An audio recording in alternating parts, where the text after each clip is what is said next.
दिली तू आम्हा बोधी वृक्षाची छाया, दिली तू आम्हा बोधी वृक्षाची छाया, कसे ऋण फेडू तुझे भीमराया, कसे ऋण फेडू तुझे भीमराया। आम्हाला विली तू जीवापाड माया, आम्हाला विली तू जीवापाड माया, कसे ऋण फेडू तुझे भीमराया, कसे ऋण फेडू तुझे भीमराया। तुझ्या दिव्य ज्ञानाचा महिमा कळाला, तुला पाहता बा मनूही गळाला। मनूची नीती कंपली आता, मनूची भीती संपली आता, रचिला इथे तूच समतेचा पाया, रचिला इथे तूच समतेचा पाया। सर्वांना मैत्रीपूर्ण जय भीम। आर.के. भटकर यूट्यूब चॅनलवर आपले सहर्ष स्वागत आहे। आपण पाहता आर.के. Bhatkar YouTube channel. आमचे व्हिडिओ आवडल्यास लाईक करा, शेअर करा, कमेंट करा आणि सबस्क्राईब करायला विसरू नका। जय भीम।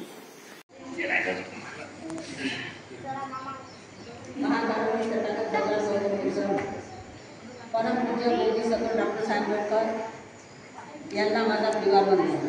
भारतीय बौद्ध महासभेचे अध्यक्ष Prakash Gorkar, Nayan Munde sir, Shende sir, Bhatkar sir, Sambare sir, या सगळे भारतीय बौद्ध महासभेला माझा परिवार वंदन। जय भीम। आजचा विषय असा आहे धम्मपद। आपल्याच धम्मावर लिहिलेला आहे। आज 1956 सालापासून बाबासाहेबांनी आपल्याला दीक्षा दिलेली आहे। त्या दीक्षेचा आपण काय करत आहोत या विषयावर मला बोलायचं आहे।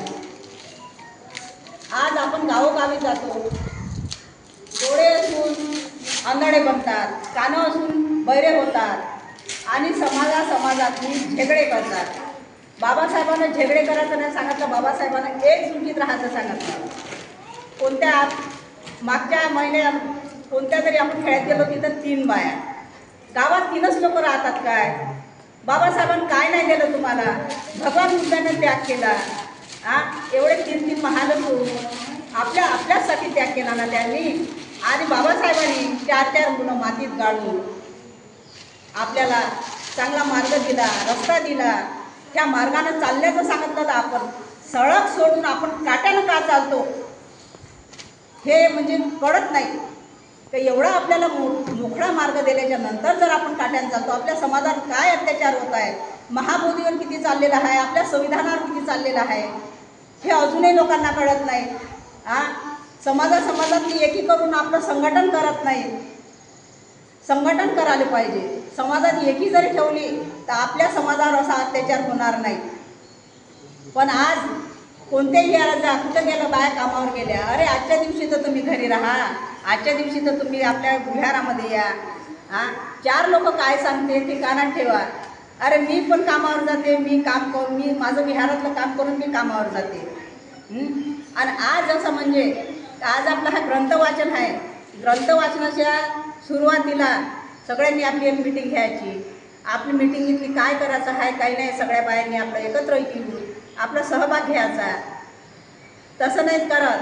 आज मी इथं ऐकलेलं आहे, ते करते, हे करते, ते करते, तिलाच करू द्या, असं नसते। आज बाबासाहेबांनी आपल्याला काय दिलेलं आहे, आपण काय केलं पाहिजे हा विषय तुम्ही मांडला पाहिजे। आणि सगळं खरं म्हणलं तर एकत्रित जर अगर राहतील, मुलं राव, बाई राव, कोणी राव, माणूससुद्धा असलं जर एकत्रित असला तर आपलं एक संघटन होते, एक मजबूत मूठ बनल्या जाते।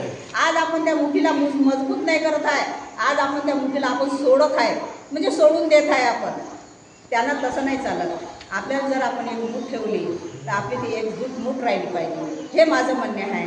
आणि एक गोष्ट त्या दिवशी नयन मुंडे सरने सांगितलं तर लग्न तुम्ही वेळेवर लावा। लग्न वेळेवर लावा हे आपली बाब आहे, कारण मग आपण त्याच्यावर तारीखच नाही टाकली पाहिजे. कोणत्याही टायमाला आणि कोणत्याही टायमाला लग्न चालावा हे रीत पाहिजे. मग आपण टाकतो 11:30 10:30, लग्न लागते 3 वाजता 4 वाजता, हे रीत नाही आहे. आणि लग्न लागल्यानंतर सून वायरी घरात येते, त्या टायमाला सासू सासरे म्हणते बाई आपल्याला ना आपलं तो कुळदेवत आहे, कोणता, सांग्याचा बाबा, लाखनवाडीचा बाबा आणि शेगावचा, आपल्याला तिथं आहे ना हे नवजोडपं आहे ना दर्शनाला न्यायचं आहे. हे कुळदेवत तुम्हाला सांगितलं का, मला याच्यावर प्रश्न विचारायचा आहे. कुळदेवत तुम्हाला सांगितलं बाबासाहेबांनी विहारात जा, विहारात तुमचे नवरदेव नवरी न्या, तिथं तिथं त्रिशरण पंचशील घ्या, नवरदेव नवरी घरी आणा. त्या कुळदेवाला नेल्यावर तुमचं काय होणार आहे? अरे तुम्ही अजूनही अंधश्रद्धेत बसलेले आहात, अंधश्रद्धेतून निघा. बाबासाहेब नुसतं का तुमच्या मनात नका, याच्या असं ओठावर नका ठेवू, मनात ठेवा. मनात जर ठेवा तर चांगलं होईल. मी प्रत्येक वेळी पाहतो नवी आली बाई कुठे चालल्या, पायाला घालण्याचं आहे कुठं, सांग्या, तो आमचा कुळदेवत आहे. अरे कुळदेवत तर बाबासाहेबांना कधीचाच गाडला तुमचा, 1956 सालापासून गाडून दिला, तो फेकून दिला, तरी तुम्ही त्याला धरून ठेवता. आज तुम्ही धरता, उद्या तुमची पिढी तेच धरते. तुम्ही जर बुद्धाचा मार्ग जर दाखवला तर लेकरू तुमची पिढी बुद्धाच्या मार्गाने चाला. तुम्ही जे बीज पेरा ते सही निघल, तुम्ही सही बीज पेराल तर तुमचं सही बीज निघल. तुम्ही जर ते डुप्लिकेट बीज पेरलं तर तुमचं डुप्लिकेट बीज निघणारच आहे. मग त्यांना मार्ग कसा समजा, त्यांना काय धम्म समजा. आई जशी जशी शिक्षिका असते, लेकरू शाळेत जाते, लेकरू शाळेत गेल्यावर म्हणते, आई काय म्हणते, नाही बाबा माझा मुलगा शिकला पाहिजे, माझा मुलगा पहिला नंबर आला पाहिजे. हा विषय कसा आहे तो तुमच्या मनात. मग तसंच जसं आई समजा शिक्षका शिकवते मुलांना, तसं आईचं कर्तव्य आहे मुलांना धम्म शिकवणं. म्हणजे धम्म काय आहे हे आईची बाब आहे. बाप तर बाहेरचाच झाला, बापाला ते एवढं कळत नाही, पण जे आई जी शिक्षा देते मुलांना त्या शिक्षेला लेकरू चालते.